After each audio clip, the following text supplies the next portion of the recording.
been exactly one lunar cycle since my second daughter was born, and here's what I learned as a reflector in human design. This is all coming straight from the hip, by the way, so you've been warned. Thing number one, the more data points you have, even if they seem irrelevant, the more you can reflect. This is my SAT. It's my strategy and authority tracker. It's something that I created to help me keep track of things like how long I was awake. You can see I've been pulling some late hour shifts. How open my aura felt. That button actually doesn't do anything.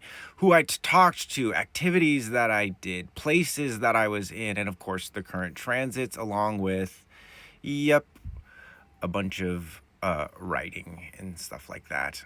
The ability to go back and look at this and see all of the different ways that I was feeling, and then come over to neutrino design and literally walk backwards in time and see what's happening as the moon is moving through all these different gates. It creates a lot of opportunity for reflection, and because the moon right now is in gate 52, which marks that's the personality moon gate of my second born Ray, this marks like a, what am I supposed to concentrate on? What am I concentrating on this day, 28 days later? Which is really funny because you guys know that show or movie, 28 Days Later, 28 Weeks Later, 28 Years Later, which supposedly is really good. I wonder if that has anything to do with the moon.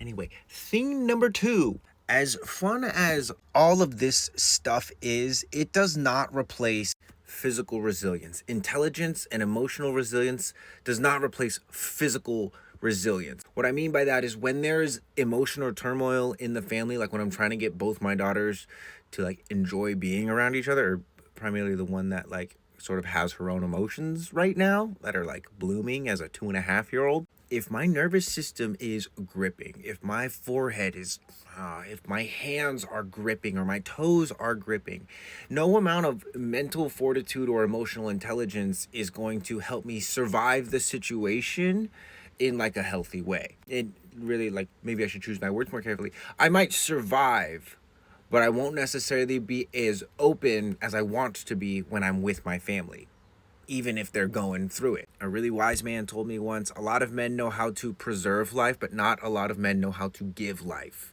And I endeavor to be a man that knows how to give life, especially to his family. One of the most ridiculously simple things that I've used when things are getting intense around me is I'll look up or look into one of the corners of my eyes, smell, swallow.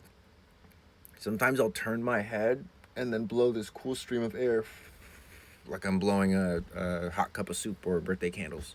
Biologically, that just does a whole bunch of stuff. Gets me out of this like focused fight or flight because my family is not my enemy nor something that I need to run from.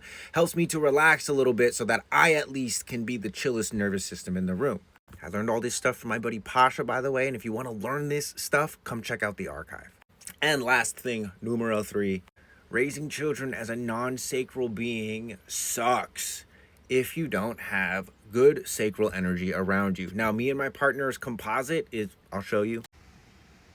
So we got a sacral, but it doesn't replace having my partner Emerald's grandma around, who is a generator, and her partner, who is also a generator, and a bunch of my friends who are also generators. So, I guess this is a really niche one. If you're a reflector dad or a reflector mom, or maybe even just a non-sacral parent, like, make sure you have some people whose sacrals you can lean on. And as a final thing, I'm not necessarily back on social media now.